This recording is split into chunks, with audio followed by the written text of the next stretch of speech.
Senhor, irmãos. Tudo bem? Nós louvamos a Deus por este dia, por podermos meditar juntos na palavra do Senhor.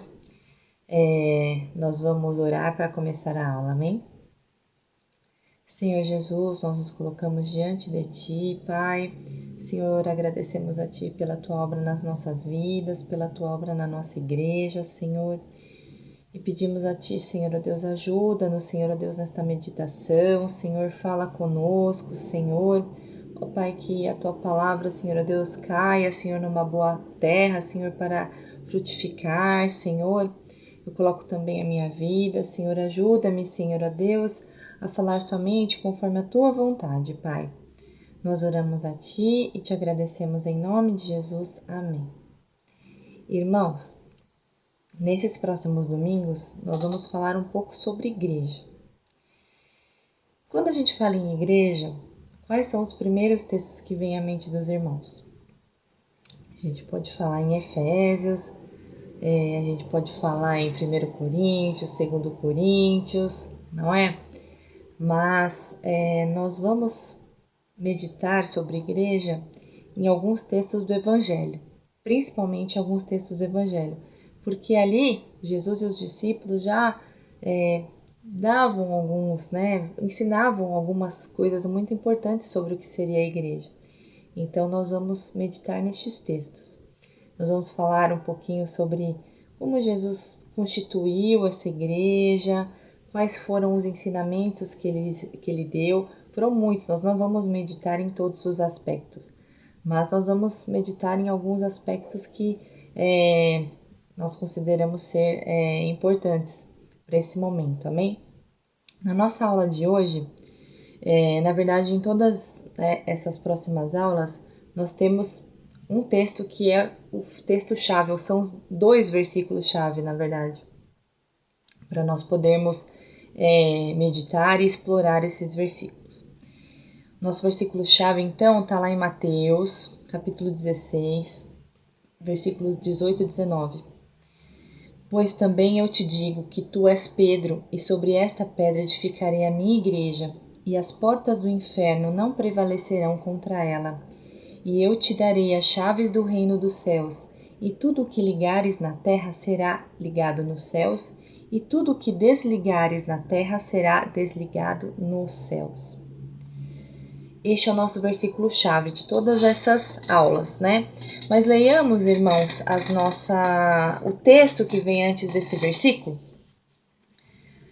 Começa lá no versículo 13, tá? Vamos entender um pouquinho esse contexto.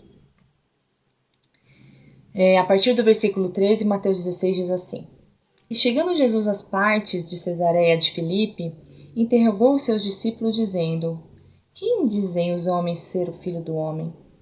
E eles disseram, uns João Batista, outros Elias, e outros Jeremias, ou um dos profetas. Disse-lhes ele, e vós, quem dizeis que eu sou?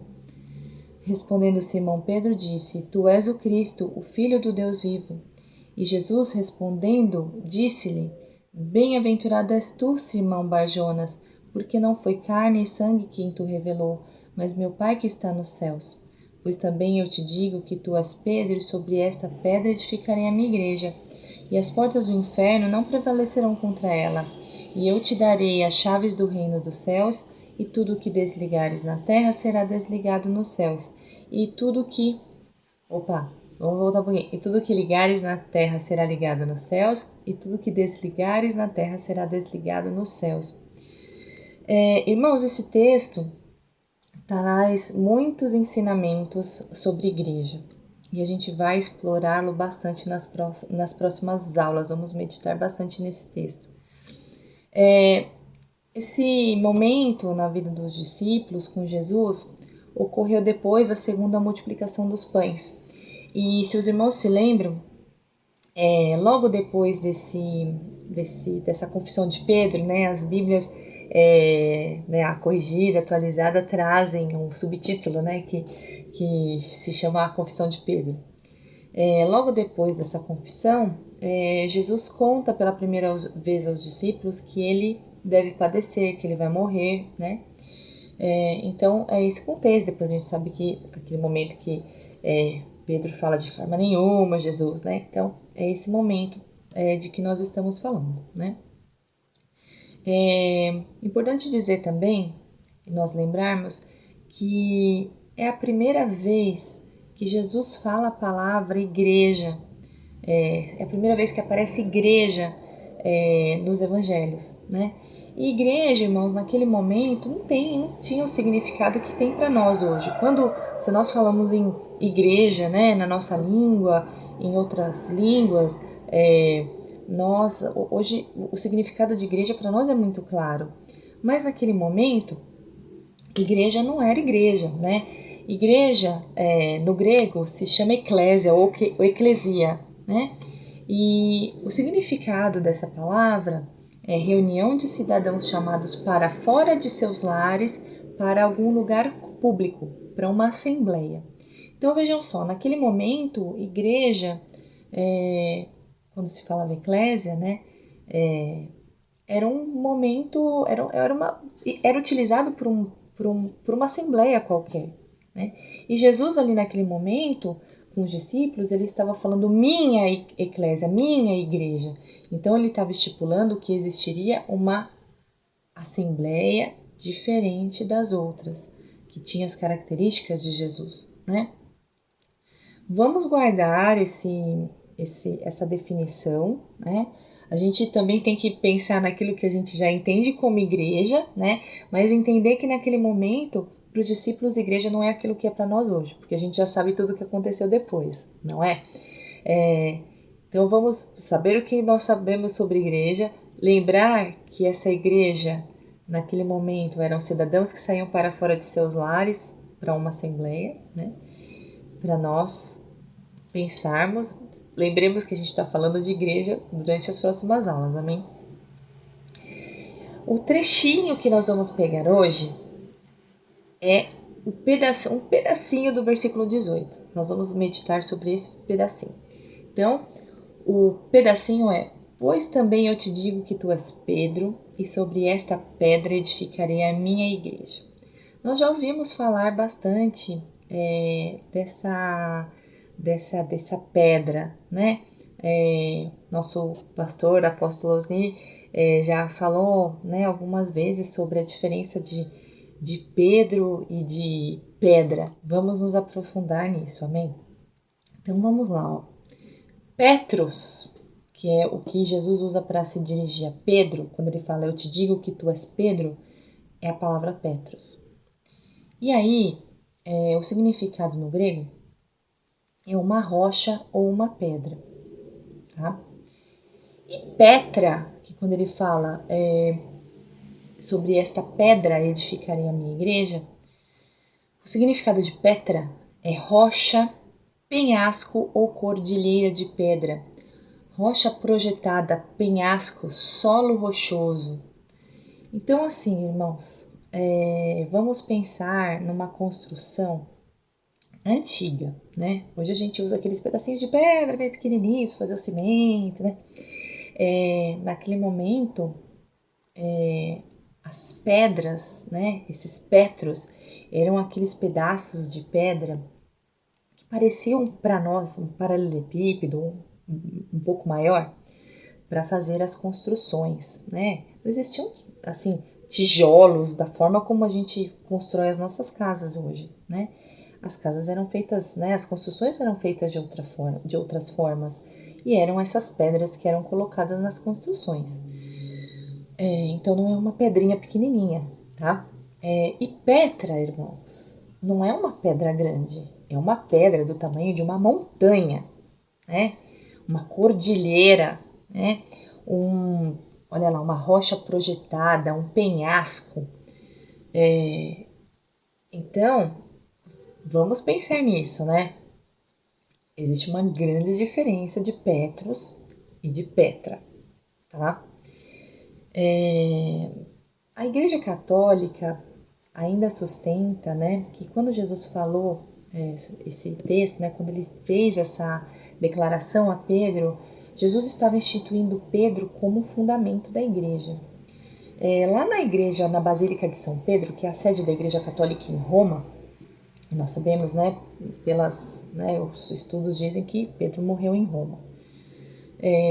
A Igreja Católica supostamente foi construída, né? A sede da Igreja Basílica, que se chama Basílica de São Pedro, foi construída sobre o sepulcro de Pedro. Então, embaixo da Igreja Católica, embaixo da Basílica de São Pedro, tem o sepulcro do apóstolo Pedro. Eles dizem isso. Não importa a gente saber se realmente é o corpo de Pedro que está lá. Não é isso, não é essa a questão. A questão é que eles entendem esse texto como Pedro sendo o fundamento da igreja. E, na verdade, não é isso que o texto diz. O texto diz que Pedro é um pedaço de uma pedra e sobre esta pedra maior edificarei a minha igreja. São pedras totalmente diferentes, porque um pedaço, ainda que seja um pedaço de pedra grande, é bem diferente de um penhasco, uma cordilheira, que é o Petra da segunda parte, né? Então, se a gente for pensar numa pedreira, os irmãos já viram uma pedreira? A pedreira, irmãos, os homens colocam, né, colocam explosivos ali para tirar pedras daquela pedreira para serem usadas em outros lugares, né? As pedreiras, às vezes, são realmente montanhas, eles vão escavando, explodindo aquelas pedras, né? E aí eles vão afundando.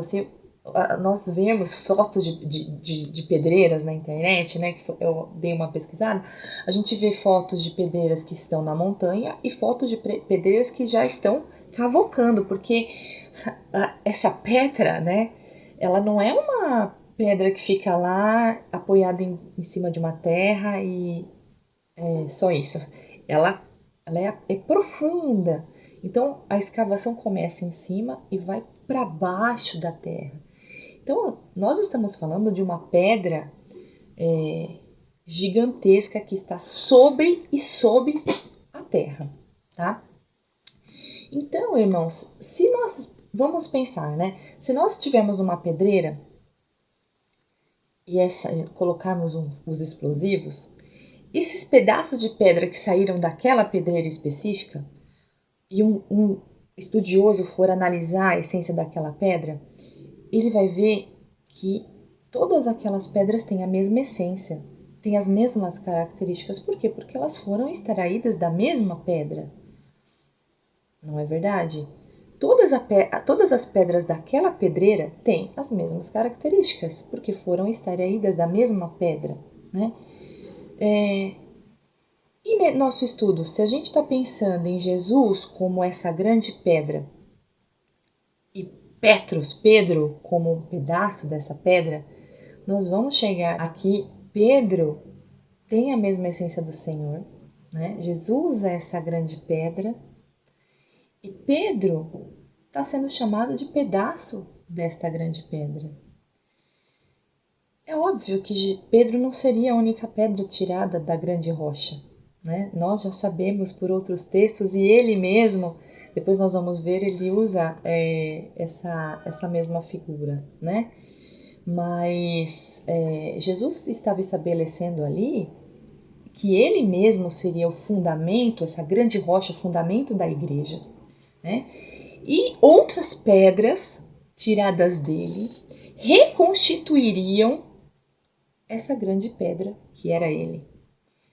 Nós sabemos que Jesus não permaneceu, não é verdade? Então, esta grande pedra foi partida e os Petros reconstituem em essência, em características, essa mesma pedra. Isto é igreja. Se nós pensarmos na figura do partir do pão na ceia do Senhor, nós vamos ver que é a mesma coisa. Quando Jesus parte o pão, ele vai partir e vai reparti-lo aos discípulos, e todos comerão do mesmo pão. E o que ele diz? Vamos ver? Vamos ver lá em Lucas 22, nós vamos ler os versículos 17, depois o 19 e 20. E tomando o cálice e havendo dado graças, disse: tomai-o e repartiu entre vós. E tomando o pão e havendo dado graças, partiu e deu-lhe, dizendo: isto é o meu corpo que é partido por vós. Fazei isso em memória de mim. Semelhantemente, tomou o cálice depois da ceia, dizendo: Este cálice é o novo testamento do meu sangue, que é derramado por vós. Ora, irmãos, ele repartiu e disse que era o próprio corpo dele. E a igreja é o corpo de Cristo. Então, nós vemos que são figuras diferentes para representar a mesma coisa. Olha aqui, diz 1 Coríntios 10, 16, 17. Vamos ler? Porventura o cálice de bênção que abençoamos não é a comunhão do sangue de Cristo? O pão que partimos não é porventura a comunhão do corpo de Cristo? Porque nós, sendo muitos, somos um só pão e um só corpo, porque todos participamos do mesmo pão. Quando falamos em participar, é participar. Não somos nossas individualidades somadas, são nossas individualidades amalgamadas. Nós formamos esse pão. Ser Petros é ser um com Cristo, que é a grande rocha, mas também é ser um com as outras partes dessa mesma rocha, que juntos representamos a grande rocha que é Cristo, né? Não é como qualquer pedra que é usada nas construções, porque quando nós vemos as construções, ninguém vai perguntar de onde que são aquelas pedras, não faz diferença isso, né? Mas para a igreja faz diferença. Nós somos Petros porque saímos da mesma pedra que é Cristo e nós construímos juntos um edifício chamado igreja, que é o corpo de Cristo. Nós juntos reconstituímos Cristo. Amém? Quando nós nascemos em Cristo e Ele verdadeiramente habita em nós, é impossível ter vida nele fora dessa comum união com as outras pessoas que reconstituem essa grande rocha. Nós somos verdadeiramente um com Cristo, somos partes uns dos outros, porque somos partes constituintes da mesma rocha que é Cristo Jesus. Vamos ler aquilo que Pedro fala. Ele teve essa experiência, olha que bênção, irmãos, ele teve essa experiência com o Senhor, e aí depois ele usa essa figura da pedra para falar com a igreja. 1 Pedro 2, versículos 4 e 5. E chegando-vos para ele a pedra viva, reprovada na verdade pelos homens, mas para com Deus eleita e preciosa, vós também, como pedras vivas, sois edificados casa espiritual e sacerdócio santo, para oferecer de sacrifícios espirituais agradáveis a Deus por Jesus Cristo. Nós, como igreja, só vamos ser perfeitos se nós buscarmos essa unidade. E essa unidade só está em nós se nós tivermos o mesmo fundamento. Nós, jovens, né, no culto dos jovens, o presbítero Davi usou esse versículo maravilhoso para me ajudar. Um versículo que eu não tinha visto ainda. Eu falei, Senhor, que bênção. Até falei para ele depois, né, Davi? Então, olha só. Efésios 2, de 20 a 22. Diz assim: edificado sobre o fundamento dos apóstolos e dos profetas, de que Cristo é a principal pedra de esquina, no qual todo edifício bem ajustado cresce para templo do Senhor, templo santo no Senhor, no qual também vós juntamente sois edificados para a morada de Deus no Espírito. Nós podemos ler esse versículo de uma maneira que a gente fala que os apóstolos são o fundamento, mas na verdade não é. Olha só, vamos ler na linguagem de hoje. Vocês são como um edifício e estão construídos sobre o alicerce que os apóstolos e profetas colocaram. E a pedra fundamental desse edifício é o próprio Cristo Jesus. Ele mantém o edifício todo bem firme e faz com que cresça como um templo dedicado ao Senhor.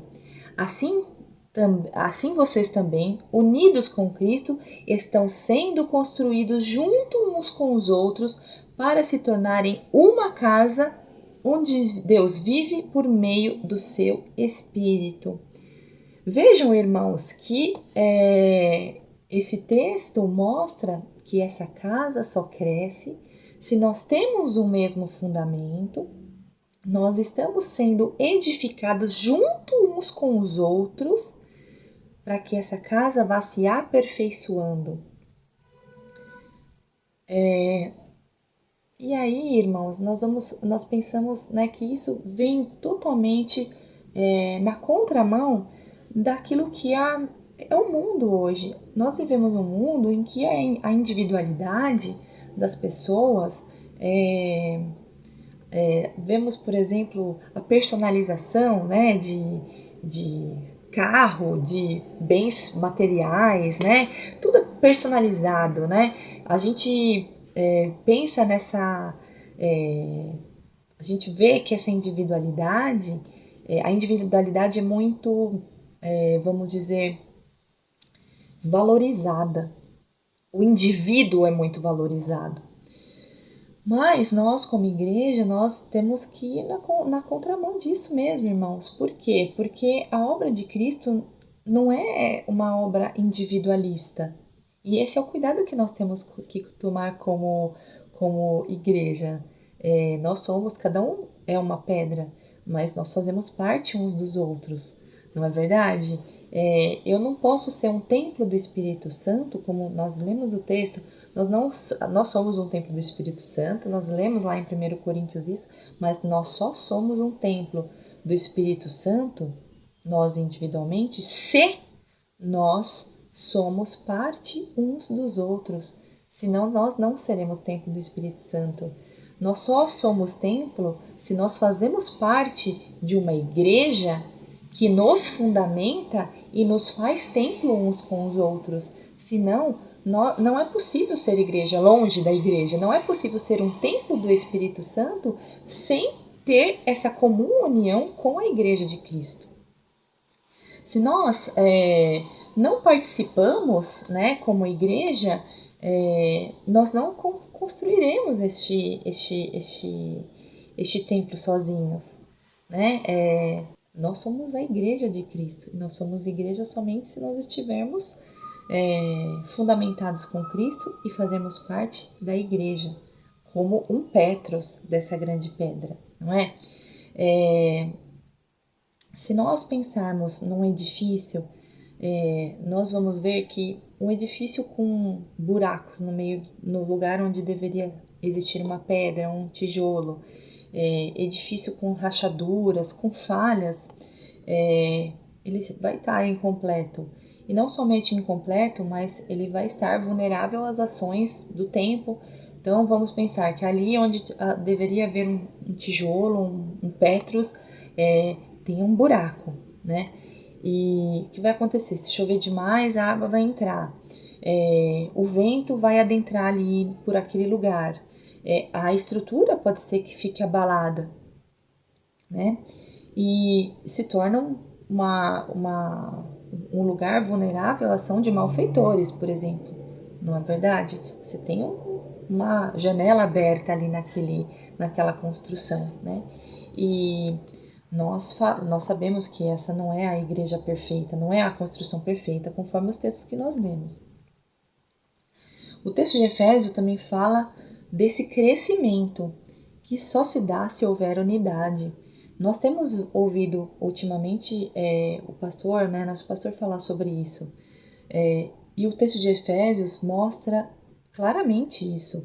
Vou voltar um pouquinho nele na linguagem de hoje. Olha, ele mantém, Jesus, né? Ele mantém o edifício todo bem firme e faz com que cresça como um templo dedicado ao Senhor. Assim vocês também, unidos com Cristo, estão sendo construídos junto com uns com os outros para se tornarem uma casa onde Deus vive por meio do seu Espírito. Então, se a igreja, né, se nós não formos Petros, né, e nós não estivermos unidos uns com os outros, esse crescimento vai ser difícil de acontecer. Pouco antes de ser preso, irmãos, quando Jesus orava pelos discípulos, né, e por aqueles que ainda seriam alcançados, que somos nós, o Senhor disse assim, vamos ler lá em João 17, 20 a 23.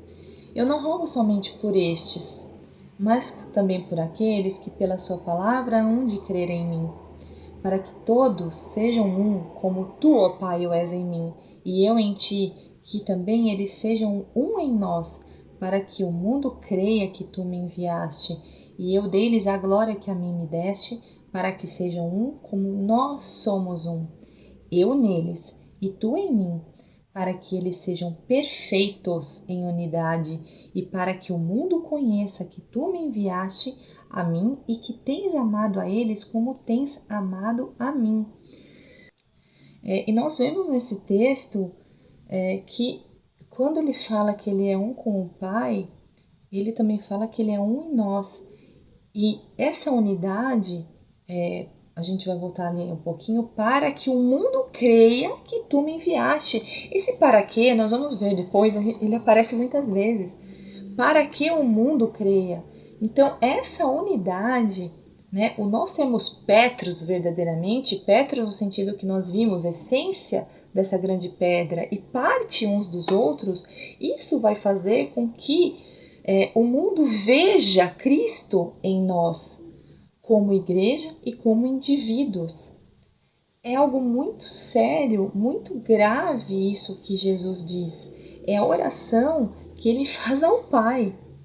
Né? Ele fala que ele pede a Deus que eles sejam um, né? Olha, para que todos sejam um, como tu, ó Pai, o és em mim e eu em ti, e que eles sejam um em nós. Ele fala isso 2 vezes. Então, o amor do Pai, né? O amor de Deus sobre a vida do homem, a vida daqueles que são dele, vai ser manifestada por meio dessa unidade, que vai brilhar diante dos homens. É essa unidade que vai fazer essa pedra ficar perfeita diante da terra, né? Quando Jesus, né, se entregou, ele foi repartido, né, por nós, para que por meio dessa obra redentora, a gente vê também no texto, a sua glória foi repartida, para que nós sejamos por ela unidos. Então Jesus repartiu a sua glória conosco, irmãos. A glória do Senhor está em nós. Ele repartiu essa glória, né, para que sejam um. Né? Ele fala, eu reparto, né, deles a glória que a mim me deste, para que sejam um como nós somos um. Essa glória está em nós, irmãos. Essa glória faz parte da Igreja de Cristo. Nós, como igreja, nós somos nós temos que reconstituir essa grande pedra. Nós somos parte, nós temos que ter essa visão que verdadeiramente nós somos parte uns dos outros. E na fala de Jesus, não existe figura nenhuma. Né? Nós vemos a figura do Petros, nós vemos a figura do pão na ceia, nós vemos a figura do corpo, né? Em outros textos bíblicos, né? Mas aqui na fala de Jesus, irmãos, não existe figura. Ele fala verdadeiramente, eu estou nele, eu estou neles, eu dei a minha glória para que eles sejam um. O Pai está em mim e nós estamos neles, né? Individualmente e neles como igreja, para que essa unidade seja reconhecida pelos homens e para que esse corpo cresça. Então, irmãos, isso é ser Petros. Petros, nós somos um, cada um de nós somos parte de Cristo e somos parte uns dos outros. Por quê? Porque nós saímos, né? Se nós pensarmos em Jesus nessa grande pedreira, né? Nós somos retirados dessa grande pedra e aí nós montamos novamente essa grande pedra diante do mundo, que é a Igreja do Senhor. Que nós tenhamos isso no nosso coração, que nós busquemos essa visão dessa grande pedra, para que nós, como igreja mística, né, na igreja mística, né, na terra, e nós como Efizibá possamos brilhar a glória de Deus e brilhar o amor de Deus diante do mundo e para que nós façamos a obra de Deus, porque sem essa unidade a obra fica comprometida. Amém? Nós vamos orar para encerrar e aí depois eu vou deixar a tarefa para os irmãos e aí depois a gente ora. Então, para a próxima aula, nós vamos pensar no seguinte: para que o Senhor nos coloca como Petros? A gente já deu uma dica, hein? Qual é a nossa obra como Petros? Nós vamos continuar meditando nesse texto de Mateus. Os irmãos leiam durante a semana, né? Mateus 16, de 13 a 19, e especificamente aqueles 2 versículos que são versículos-chave de todas as aulas, os versículos 18 e 19. Amém? Então agora nós vamos orar, que os irmãos se sintam abraçados e que nós possamos estar à noite na casa de Deus. Amém? Nós vamos orar. Senhor Jesus, nós agradecemos mais uma vez, Senhor, por este dia, Senhor, por estes momentos de meditação, ó Pai. Senhor, que, ó Pai, nós, ó Pai, como igreja, Senhor, ó Deus, como, ó Pai, pedras vivas, Senhor, ó Deus, ó Pai, possamos, Senhor, ó Deus, buscar verdadeiramente, Senhor, ó Deus, este entendimento, Senhor, ó Deus, de que somos, ó Pai, Petros, ó Pai, uns dos outros, que, ó Pai, nós estamos intrinsecamente ligados, Senhor, uns aos outros, ó Pai, como membros do Teu corpo, Senhor, como parte, Senhor, ó Deus, da igreja, Senhor, ó Deus, que Tu constituíste sobre a terra, Senhor, porque vemos, Senhor, ó Deus, nestes textos da Bíblia, Senhor, que Tu constituíste a igreja sobre a terra, Senhor, ó Deus, e, ó Pai, Tu és aquele, Senhor, ó Deus, que sustenta, Senhor, ó Deus, a Tua igreja, ó Pai. Pedimos a Ti, Senhor, ó Deus, ajuda-nos, Senhor, ó Deus, a sermos um, Senhor, ó Deus, a termos, Senhor, ó Deus, em nós, ó Pai, este testemunho perfeito, Senhor, ó Deus, de unidade, de comunhão, Senhor, ó Deus, ó Pai, que nós estejamos verdadeiramente fundamentados, Senhor, ó Deus, sobre a Tua palavra, Senhor, ó Deus, ó Pai, sobre Tu, Senhor, ó Deus, ó Pai, que tenhamos cada um este fundamento nas nossas vidas, Senhor, ó Deus, para que, ó Pai, nós, ó Pai, brilhemos, Senhor, ó Deus, a Tua luz, Senhor, ó Deus, e sejamos, ó Pai, esta pedra, Senhor, ó Deus, esta rocha, Senhor, ó Deus, ó Pai, sobre a terra, ó Pai. Fica conosco, Senhor, ó Deus, nesse dia, conduze, Senhor, ó Deus, todos esses estudos, Senhor, ó Pai, que seja, Senhor, ó Deus, ó Pai, para a edificação da Tua casa, Senhor, para a edificação, Senhor, dos nossos irmãos, Senhor. Nós oramos e agradecemos a Ti por tudo, em nome de Jesus, amém. Mais uma vez, Senhor, bom domingo aos irmãos, que o Senhor abençoe grandemente as famílias da nossa igreja e que nós possamos comungar, irmãos, estarmos juntos em oração, em louvor, em glória a esse Deus Todo-Poderoso, amém? Bom domingo, que o Senhor abençoe a todos.